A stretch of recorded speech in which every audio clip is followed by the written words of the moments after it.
Hello and welcome to the Local Leaders Podcast. I'm your host, Jeff Johnson. The Local Leaders Podcast provides a platform for successful business owners to share their stories, their experiences, their advice, and their ideas in order to help our listeners achieve more success in their business and in their lives. Get ready, another great show is coming up.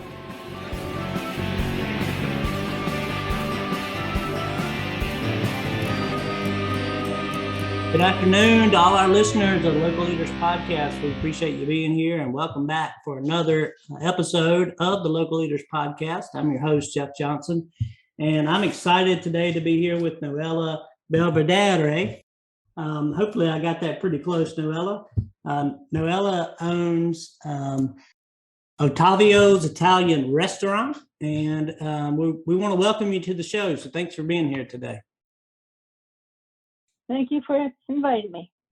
You are very welcome. We hadn't had a lot of time to talk, and we had some technical challenges before we got started. So I'm looking forward to hearing more about Ottavio's. And I guess the best way to start is just to kind of have you tell us about the restaurant and what it's all about, and anything that you want to share about the business itself. Well, we opened in 1969.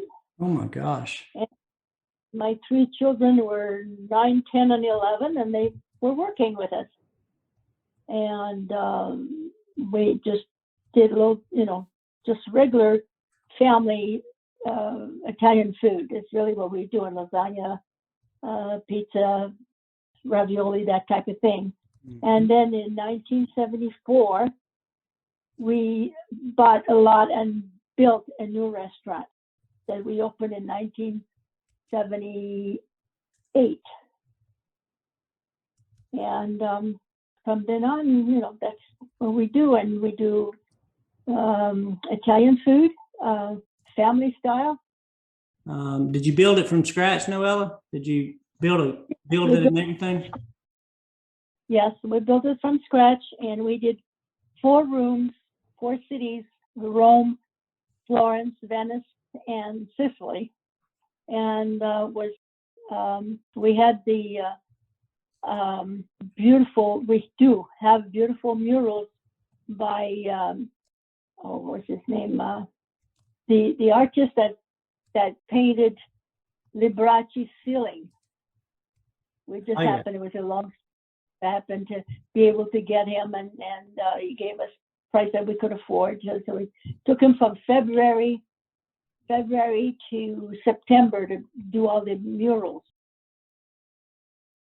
In Venice, we have David, and in Sicily we have all the something about markets and the ocean. And in Rome, we used to have Rome in the evening, but we made a bar out of it, so there's no more wall in that one. Venice, we have the gondola. We have one that's triple 3-dimension, where it moves when you walk and moves with you. And that Venice is being changed to a deli after all these years. Oh, wow. I'll talk about. So we started with just an Italian restaurant, family style, and we did takeout, and we do some delivery now. And 2006 we started catering as well. So right now we do service, full service, takeout, delivery, and catering. Wow. By next year, 2022, January 2022, we'll open a deli in there. In the Venice room. And so, I don't know what to tell you of that. Let me see.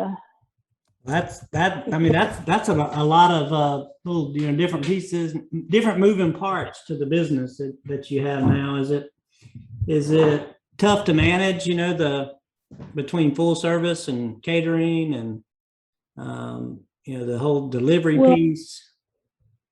We did all that before. My son and my daughter is running it now, and they're doing even more. They didn't do better than we did. And Actually, it says over here what makes a restaurant unique. It's very personal. People think that they're coming to our house instead of the restaurant, and that's our biggest compliment when they come in and they say we feel like we're home. 85% of our customers are repeat. Oh, wow. And that's an amazing number, because do you know how many restaurant operators would like to have that kind of number? Being able we're up to, to the third generation of servers. Matter of fact, some of my cooks, their children are working for us now, and then I have like third generation customers coming in because they just been lenient, and so no, we're very known in town. It's a great little town. It's really very it grew. We grew from 16,000 when we moved into 60,000 now, but it's still a small town. They still kept the same feeling, so it's really nice. and just for our folks who aren't familiar with you, is it Camarillo, California? Camarillo. Camarillo, California. Thank you for correcting me. Camarillo. It's north of Thousand Oaks and 45 minutes south of Santa Barbara. Gotcha. Yeah, I know exactly where you are. My daughter lived up that way. She was over in Malibu for a while, and now she's more closer to Los Angeles, but you're not too awful far from there. No. Yeah. And then it says what were the biggest challenge you faced during the journey? How did you overcome the challenge? Well, we just about went to our knees 3 times, but we came back, and just less staff and more work. That's really, and that's what we did. And we went to our knee, and the family worked hard, and so we just got back up and did it. We have very good staff. Our staff stays for a long time. Not as much now because it's a new world, but yes, in those days when I keep my people for like 20 years, and that was no problem. I have a girl that retired after 25 years. I have a cook right now that's been with us since he was 15, and I think he's about 45, 50 years old now. Yes. Oh, wow. And so he spent his whole life with you, pretty much. So working right. Mm-hmm. Very loyal. We keep very loyal staff. If we don't feel like they belong to the family, they're gone. Yes, it's kind of, you gotta live like us or work like us, and they say not, then you don't belong here. So, but we're very fortunate. We're a lot of nice people. I don't know what else would you like to know here, Julie? Yeah, that's great. It's awesome that you've been able to do all those years. I mean, you've been in business for a long time, Noella. So that's a compliment to begin with. Congratulations. Yes. 53 years, and now my grandson is working to take over the kitchen. So my son's son is working with them and training. So we're all generation, and all the kids that went to college all worked at the restaurant, of course. That's how they made it. And that's one of the nice things about having a business is that you can you can include your family. And some people try to keep family separate, and some people depend on family to make it work. And it sounds like you guys depended on each other to make it all these years. Yeah, it's very hard to work family wise, but we have this thing that we're family and we fight, but we make up real quick. I gave my kids 2 weeks to wait to make it, and I tell them when I'm gone after 2 weeks, I'm coming back. So, and they work hard. We're very blessed because I've got two kids right now that really work hard. My other one got out of the restaurant. I learned really, I didn't know anything. My husband started the restaurant with his brother, and then they split, and we kept Camarillo. And he wanted me in, but I had never been in the restaurant. So what I did is I read a lot about how to run restaurants and how to do staff. In those days, it was a lot easier though. And then I went to a lot of seminars to just double check myself that I was doing the right thing. And my husband took care of the kitchen, and I took care of the front and the books for a while. And as we got bigger, then I got a bookkeeper with me. Yeah. See, what was the hardest part, on the front side? Was it dealing with the staff, or was it using the technology that started coming out in the recent years? Yeah, that's when I had when we started, I had one manager that come in, and he wanted to put in the computer, and I said, no, I'm not working with the computer. And he says, well, we need to do this. And I said, okay, as long as I don't have anything to do with it. Well, within a week, I had to do something with it. So I learned how to do it.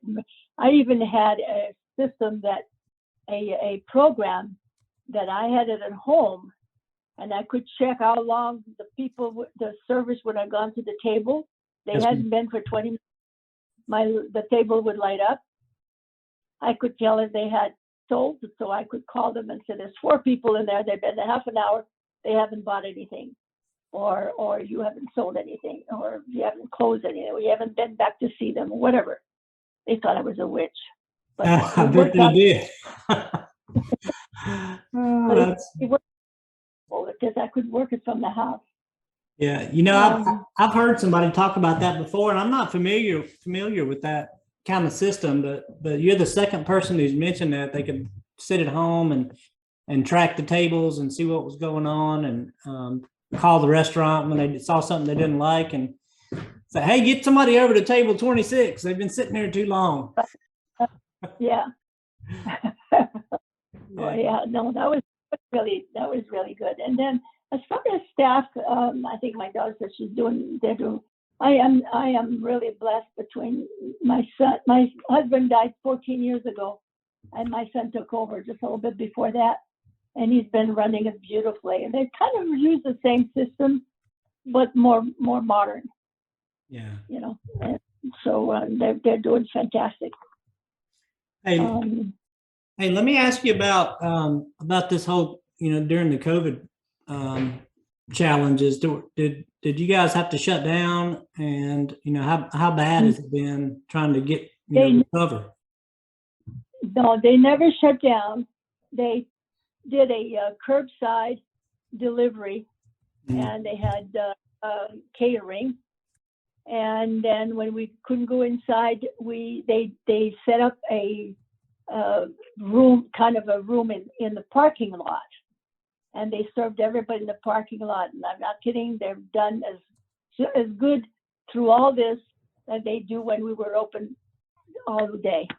Oh, that's amazing. That's awesome. So they did a lot of in the party. They could sit about 40 people in the parking lot with heaters and stuff, and umbrellas and all kinds of stuff. They did fantastic. Yeah, that's it. And it seems to. Yeah, go ahead. I'm sorry, Noella. So when they start opening, then they open inside. And a lot of people like to still sit outside, and we have a porch in the front that we never used before, but now they put tables in there so people can still sit outside if they want to. That's awesome. That's what I've heard over and over is that a lot of restaurant owners and operators have kept a lot of that outdoor additions that you made due to COVID, and have kind of hung on to it because people like it and they want to be outside and out of the crowd and enjoy the sunshine. My son is getting ready to open the porch in the front. It's small. We're going to open it all the way to as far as the city will let us go, and he thinks he can fit 40 people in there, and it's really nice the way he's going to do it. But we'll do that next year. Yeah, that's how many people can you fit into the restaurant itself inside? 200. Oh wow, that's a lot of people. We have 4 rooms that used to fit about 50 people each. Yeah. You mentioned the 4 rooms, so yeah, that's nice. And do you have enough kitchen capacity to be able to go outside? Oh yeah, our kitchen is big. It's got a 2,000 square feet kitchen. Wow. And my husband said comfortable for what they're doing. So it's a very well worked, it's not done by somebody that doesn't know about restaurant. He just did it just the way is comfortable with, and so it works out beautifully. They can sit about 500 people a night with no problem. Wow. That's awesome. And you're supporting the catering business out of that same kitchen, I'm assuming too, right? Yeah, they are. Yeah, that's really, really cool. And it's nice that he had the forethought to make plenty of space in there, because now you need it. Yeah, no, he does. And my son does a fantastic job with that, because my husband would have never been able to do that. Never. Him and I would have never been able to do what they're doing now. They're doing a fantastic job. Well, we started, but they kept it up beautifully. Yeah, that's what I was going to say. Things change, and you get more people and other people involved, and they probably have access to more information, to more technology, to more help than you had when you and your husband started it. You were, like most owners, you were probably half broke, and you had to do everything yourself. We had everything yourself, and we were very young, and I can't believe how young I was, and didn't know anything about it. Neither one of us was really, really, really educated. So, with the education, it helped. But Yeah. we did out of, I don't know, custom. Well, sounds like you did a great job, running the restaurant and the business, and also with the kids. The fact that they're still, still in the business and running their own restaurants and running yours as well. It's a testament to you and your husband. And but the only other thing I would say for like a console is you have to like what you're doing, and you'll be successful. But if you just go for just the money and not liking what you're doing, then forget it. It's not going to work. You've got to love which we do. We all did. Well, that's and that's a hard thing for a lot of people to be able to find a way to make a living doing something they love. So, kudos to you guys for kind of landing in this space. What did you and your husband do before the restaurant? Was this like your first job or business, or did you have other careers? My husband was a aircraft technician, instrument technician, and I was a switchboard operator for Richfield Oil in Los Angeles. Oh my word! So yeah, you totally came from another business then, didn't you? Well, I come from Canada. I met my husband in Canada, but he was from Italy, and then I met my husband in Canada, and then we came to United States because he didn't like the Canadian weather, so we came to California, and so he spoke when we met. He spoke 1 foot of English, and I did the same because I'm French Canadian and he was Italian. So the only sad part about it is we haven't taught our kids how to speak either one language. Too busy. That's a good story. Well, that's interesting that y'all both came from those different places and different industries, and kind of got together and ended up starting a restaurant business that has lasted a long time. Ottavio had an uncle that had a restaurant in Kennewick Park, and he worked there and then he did his own thing, and I did my own thing, and then his brother wanted a restaurant, so his brother, his cousin, and him opened a restaurant in Oxnard in 1967, but we separated in 69, and we took Camarillo and went on with it. Yeah.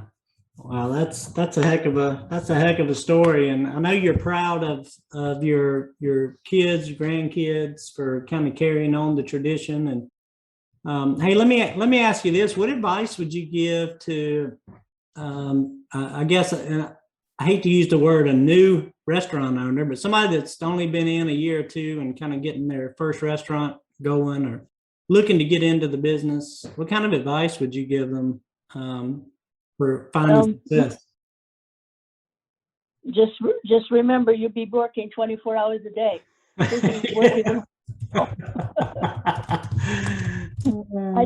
told my daughters-in-law and my son-in-law that you work more than as many hours as the doctors, but you don't make the money the doctors make. Yes, ma'am. Yes, ma'am. That's a shame because you're providing a valuable service because we all like to eat. That's for sure. But we're very fortunate. We can do nothing but thank God for whatever we've done, because we are. Some people tell me I should write a book because I have a long story of different things, and I say, with United States, there's millions of people like me that has this American dream. There's millions of people, so we're not the only one. There's so many, and too bad that. And the sad thing is that most people that have something, they eventually comes or have other countries. They came from other countries, or their parents came from other countries, right? Because they want to get somewhere. And sometimes I think if you're born here and you've had it easy, all this thing, you just don't realize how hard you have to work to get where you want or do what you want to do. You can do what you want to do and get whatever you want to do in the United States. I am a proof of it. We are a proof of it. And so is a million other people that I know. Well, that's very inspirational, and I appreciate you sharing that, because sometimes as a business owner, you don't really need advice as much as you need somebody to inspire you and kind of get your fire relit. And when we went to build a big restaurant, and this was a little town at the time, and nobody, not even one relative, one friend, one cousin, one nothing, said that we were going to make it. They all thought we were crazy. And Ottavio kept saying, well, in this town, if we don't make it big enough, some big was going to come. So we got to do it big enough. So that's what we did. And so far, we touch wood, but nobody has come in yet. Well, I would say after all these years, you've proven them wrong. And I'm sure you had, like you mentioned, you had times where you got knocked down and you had to scrape it back together and crawl back in and kind of restart the engine and get things rolling again. And that's just the way life is, right? Whether it's personal or business. That's it. Yes, ma'am. Well, it's certainly a pleasure for us to have a chance to meet you, and someone that's been in the business for so long, and blazed your own trail between yourself and your husband, and I guess his brother, who you said helped start it up with your husband. And is Ottavio, is that your husband's name? Yes. Yeah, I thought so.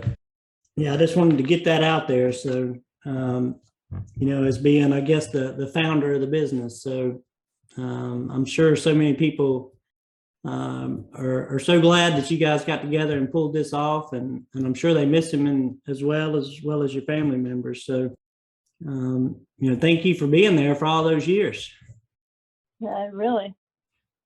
And for all our guests again, I don't know if I don't have the street address in front of me, but I'm going to look real quick and see if I see it on the website. On Ventura Boulevard, we're off the freeway. We're off the 101 freeway, right off from Carmen and Ventura Boulevard, right off of right middle of Camarillo. We're close they have that big, what do you call it, a big market, all those stores, whatever you call them, the mall, the big mall, the premium mall in Camarillo. Got it. Yeah, and I see the address too now, 1620 Ventura Boulevard, for those who are using GPS, or you can just pop the name in, Ottavio's Italian restaurant, indoor, outdoor, seating, dining, curbside, you name it, catering, you got it all. Our website is ottavio.com. Ottaviosrestaurant.com. Yeah, and for our listeners, ottavio.com. You can go there, and let's see, they can order curbside and pickup right from the site, it looks like, or delivery. Right. And I've got to give a thing just to my granddaughter that runs all our social worker, all the social work on it, whatever you call the tech part of it. Yes, ma'am. She runs our website, and she's doing a fantastic job.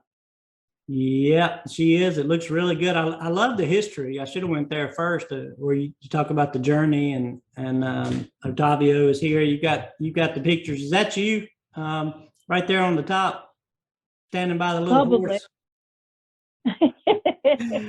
Yeah. Look, it looks like she's got a bunch of your old pictures up, which is actually pretty cool to look at. Some old newspaper clippings and different things like that. Throwback photos. That's what she called it. Yeah, she does a great job. That's her job. That's what she does for a living. And is that Tiana Marie? Yep. So does she just work exclusively for you guys, or does she have her own business? Oh, no. Got her own business. She's got people working for her from England, Australia, Canada, all over the place. She's just really a big tech business. Well, good for her. Maybe I can reach out to her too, and maybe we can help each other every once in a while when I run across restaurants who need this kind of marketing work. Yeah, she does a good job. Well, looks like you've done a good job raising all these kids and keeping them, linked up to the business. And, for those that aren't, that's fine too. But congratulations on creating and building a really successful business, Noella. You've done well. I had a real good compliment from my son one day. I walked in the restaurant and he says, "Oh, Mom, I wish I would have brought up my kids like you." That's awesome. Yeah, that's awesome. Yeah, we today we're a lot more spoiled, and it's great kids. That's fantastic. I've got 7 grandchildren and 12 great grandchildren. Wow. Yeah, you're blessed. I'm really blessed. Yes, ma'am, you really are, and blessed a lot of people too by by being there in the town and keeping the people fed and happy. And I'm sure they're really appreciative of it, and we're really appreciative of you coming on the podcast today and just kind of telling a little bit about your story and your journey. So thank you for that. Well, it's kind of fun. Yeah, it's been a pleasure, and when you hear it again, you'll probably think of 10 other stories that you should have said. So maybe we can revisit. Next time I'm out in California, maybe I can pop in there and see you, and you can tell me some new stuff. That'd be great. That'd be good if you're in California. If you're in closest, we're only an hour from Los Angeles. Yeah, I'm heading out that way tomorrow. As a matter of fact, we've got a funeral to go to, and I'm gonna visit my daughter while I'm out there. So I'm out there a couple times a year, and one of my goals is to come visit everyone I had a podcast with. So I'm hoping I'll get to meet you in the near future. Okay, you just call me. I'll meet you at the restaurant. That sounds amazing, and thank you so much again for being on today. I really appreciate it, and I look forward to keeping in touch with you. Thank you. Yeah, and for all our listeners, thank you for listening to another episode of the Local Leaders Podcast. I'm your host, Jeff Johnson, and we want wish you the best and hope you'll check out some more of our podcasts and share them with all your friends, and make sure you check out Ottavio's and get over there if you're in the area, and make sure that you have a good meal with them. So we look forward to seeing you on our next episode, fans. Thank you.